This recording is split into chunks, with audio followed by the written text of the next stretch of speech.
నమస్తే దోస్తులు, తెలంగాణ శనార్థులు. ఈరోజు మన ఉప్పల్లో వార్త చూసినట్లయితే 6 నెలలు 40,000 కేసులు, వాహనదారులు ఇష్టరాజ్యం, యథేచ్ఛగా ట్రాఫిక్ నిబంధనలు ఉల్లంఘన. ఇది అప్సిగూడ నుంచి వచ్చినటువంటి వార్త.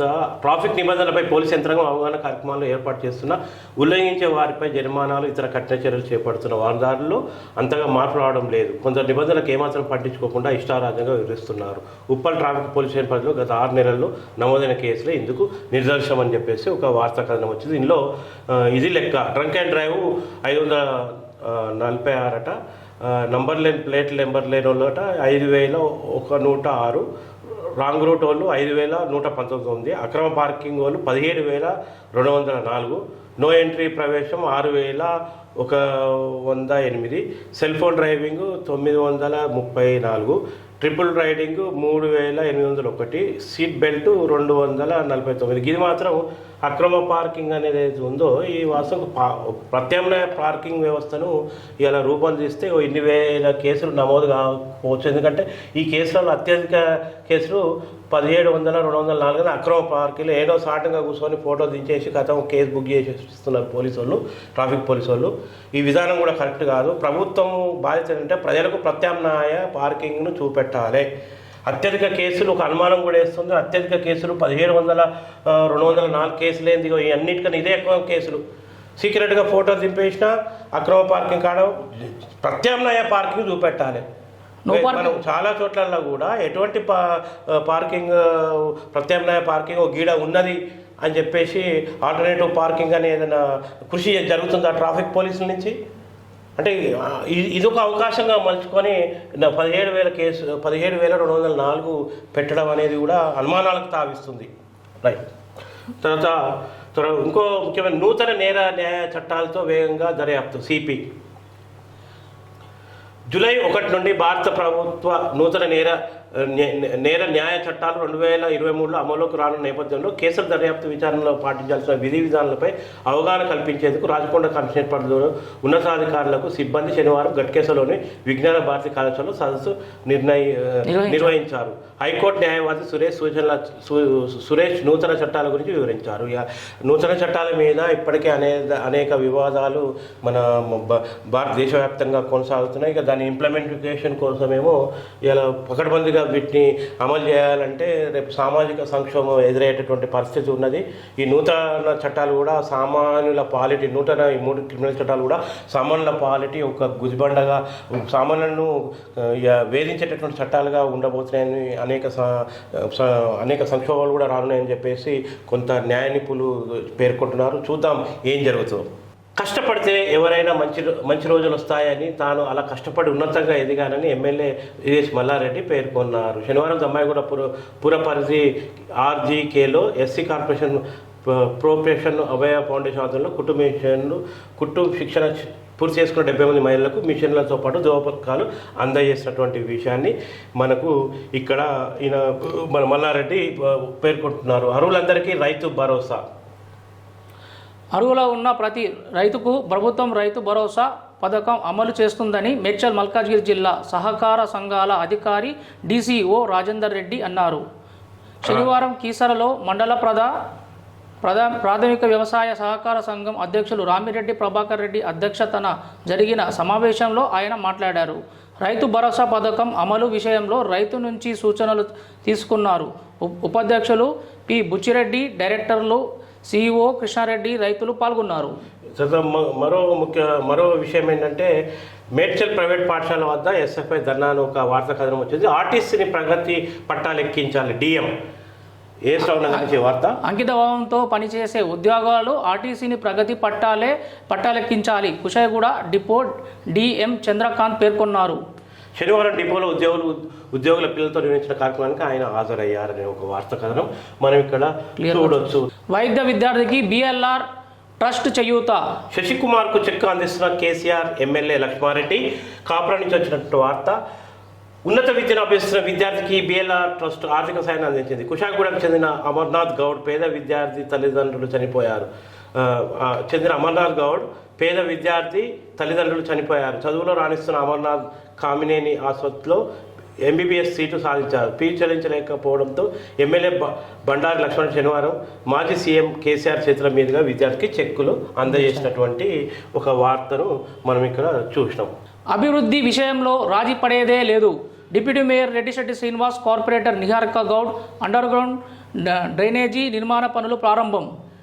నవతెలంగాణ వచ్చింది వార్త. అభివృద్ధి విషయంలో రాజీ పడేదే లేదని Jawahar Nagar deputy mayor Reddishetti Srinivas, corporator Karingla Niharika Goud అన్నారు. బుధవారం జవహర్ నగర్ మున్సిపల్ కార్పొరేషన్ 28వ డివిజన్ అయ్యప్ప దేవాలయం పక్కన 3 లక్షల మున్సిపల్ నిధులతో చేపట్టిన అండర్ గ్రౌండ్ డ్రైనేజీ నిర్మాణ పనులను మాజీ సర్పంచ్ కారింగ్ల శంకర్ గౌడ్తో కలిసి ప్రారంభించారు. ఈ కార్యక్రమంలో కార్పొరేటర్ జమాల్పూర్ నవీన్, కాంగ్రెస్ అధ్యక్షుడు మల్లెపూల శ్రీకాంత్ యాదవ్, కాలనీ అధ్యక్షులు బూడిద వెంకటేష్, నాయకులు రమేష్ చారి, సింగన్న బాలరాజు, దేవేందర్ రెడ్డి, చెన్నారెడ్డి, శ్రీమన్నారాయణ, శ్రీనాథులు తదితరులు పాల్గొన్నారు.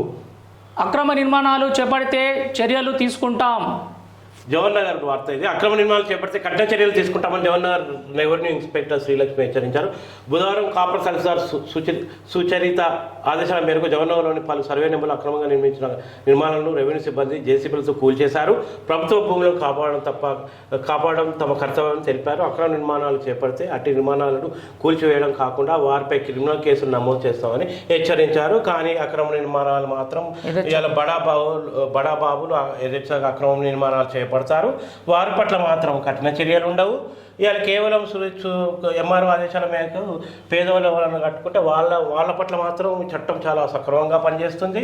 చాలా ఇట్లా నిజాయితీగా పనిచేస్తారు అధికారులు. కానీ బడాబాబులు అదే ప్రభుత్వ భూముల్లో పెద్ద బిల్డింగులు కడితే వాళ్ళపై ఎటువంటి చర్య తీసుకోరు. బహుళ అంతస్తులు కట్టినా కూడా వాళ్ళపై చర్యలు తీసుకోరు. అటుపై కన్నెత్తు కూడా చూడని పరిస్థితి ఏర్పాటు చేస్తున్న మన జవహర్నగర్లో. దైవ దర్శనానికి వెళ్ళి వచ్చేసరికి ఇల్లు లూటి, 4 తులాల బంగారం, 6,000 నగదు అపహరణ, పోలీస్ స్టేషన్లో ఫిర్యాదు. దైవ దర్శనానికి వచ్చే వరకు ఇల్లు మొత్తం దొంగతనం చేసిరట. దైవ దర్శనానికి వెళ్ళి వచ్చేసరికి ఇంట్లోని బంగారం నగదు దొంగలు ఎత్తుకెళ్లిన సంఘటన జవహర్ నగర్ పోలీస్ స్టేషన్ పరిధిలో చోటు చేసుకుంది. సర్కిల్ ఇన్స్పెక్టర్ నాగరాజు తెలిపిన వివరాల ప్రకారం దమ్మాయిగూడ మున్సిపల్ పరిధిలోని అంజనాద్రి నగర్ కాలనీకి చెందిన దాసరి మైపాల్ రెడ్డి 2 రోజుల క్రితం కుటుంబంతో సహా శ్రీకాళహస్తి దేవాలయానికి వెళ్ళి తిరిగి మంగళవారం రాత్రి ఇంటికి తిరిగి వచ్చారు. ఇంటి లోపలికి వెళ్ళి చూసేసరికి బెడ్రూమ్ బీరువా తాళం పగులగొట్టి వస్తువులన్నీ చిందరవందరంగా పడి ఉన్నాయి. బీరువాలో ఉన్న 4 తులాల బంగారం, 6,000 నగదు కనిపించలేదు. దీంతో జవహర్ నగర్ పోలీస్ స్టేషన్లో ఫిర్యాదు చేశారు. కేసు నమోదు చేసుకున్న పోలీసులు సీసీ ఫుటేజ్లను ఇలా ఆధారంగా వాళ్ళు దర్యాప్తు కొనసాగిస్తున్నటువంటి ఒక వార్తా కథనం మనకు అక్కడ వచ్చింది. ఇంకో ముఖ్యమైనటువంటి విషయం అంటే ఒక పెద్ద డ్రామా నడుస్తున్నది. ఎక్కడ అంటే మన హెర్బల్ పార్క్ సంబంధించి ఊడా అధికారులు ఇది మా ఊడా జాగా, మరి మా ఊడా జాగాలో ఏదైతే మున్సిపల్ కార్పొరేషన్లో గుంతలు దొవ్వి అక్కడ చెట్లు నాటేటటువంటి కార్యక్రమం చేస్తున్నారో ఆ చెట్లు నాటేటటువంటి గుంతలు మొత్తం పూర్తి చేస్తుంది ఊడా అధికారులు, మా ఊడా భూమని. మరి గీడ ఏం చేసిండే ఊడా అధికారి దీనికి చెప్పు, ఏం పేరు ఈ అధికారి పేరు ఏం పేరు? సిహెచ్ మల్లారెడ్డి 2019లో ఓ హెర్బల్ పార్క్ అని ఆర్భాటంగా కలెక్టర్ కూడా దీనికి హాజరయ్యారు.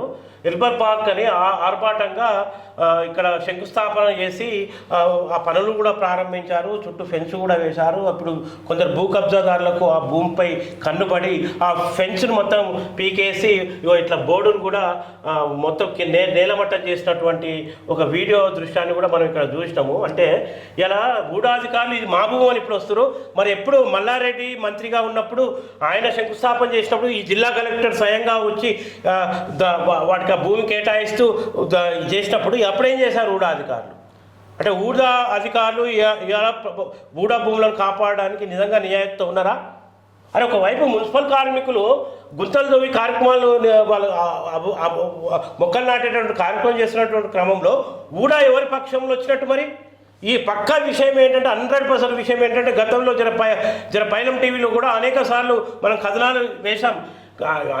ఇప్పుడు ఏంటంటే పక్కా అది ఆ స్థలాన్ని మంత్రి మల్లారెడ్డి హెర్బల్ పార్క్ కేటాయిస్తే కొందరు భూ కబ్జాదారులు ఆ భూమిపై కన్నుబడ్డటువంటి కొందరు ప్రజాప్రతినిధులు వాళ్ళ మద్దతుతోని ఇక్కడ మొత్తం అది రాత్రి ఆ ఫెన్స్ తీసేసి హెర్బల్ పార్క్ సంబంధించినటువంటి ఫెన్స్ తీసేసి బోర్డును కూడా వీకేసినటువంటి పరిస్థితి మనం గతంలో చూసినాం.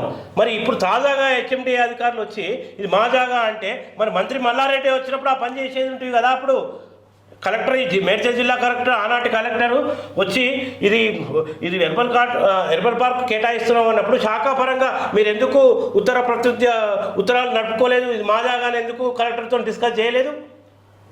అంటే ఎవరిని కాపాడబోతున్నారు, ఎవరికి కొమ్ము కాస్తున్నారు ఊడా అధికారులు? ఇక్కడ స్పష్టమవుతుందంటే ఊడా అధికారులు పక్కాగా భూ కబ్జాల దాంట్లో కొమ్ము కాస్తున్నారు కనుకనే వాళ్ళు జవహర్ మున్సిపల్ సిబ్బంది పోయి ఆడ మొక్కలు నాటుతుంటే పూడ్చివేసి జేబీసీ మొత్తం పూడ్చేసారు. ఒక బోర్డు చూడండి ఎట్లా కింద నేల మట్టం చేశారు, బోర్డును చూస్తే అర్థమవుతుంది. గతంలో 9 లక్షల వ్యయంతో ఈ మొత్తం ఫెన్సింగ్ వేయడం జరిగింది. అంటే ఇప్పుడు ఊడా అధికారులు దీనిపై సమాధానం చెప్పాలి. తర్వాత హెర్బల్ పార్క్ ఏదైతే నిర్దేశిత స్థలం ఉన్నదో ఇది 759,974లో 4 ఎకరాల 3 గుంటల స్థలం ఉందా, చుట్టూ మొత్తం ఫెన్స్ పాతాలి. ఫెన్స్ పాతి హెర్బల్ పార్క్ను తిరిగి పునరుద్ధరించాలి. భూ కబ్జాల కబంధ హస్తాల్లో ఇలా మొత్తం ధ్వంసమైనటువంటి హెర్బల్ పార్క్ ఏదైతే ఉందో హెర్బల్ పార్క్ను పునరుద్ధరించాలి.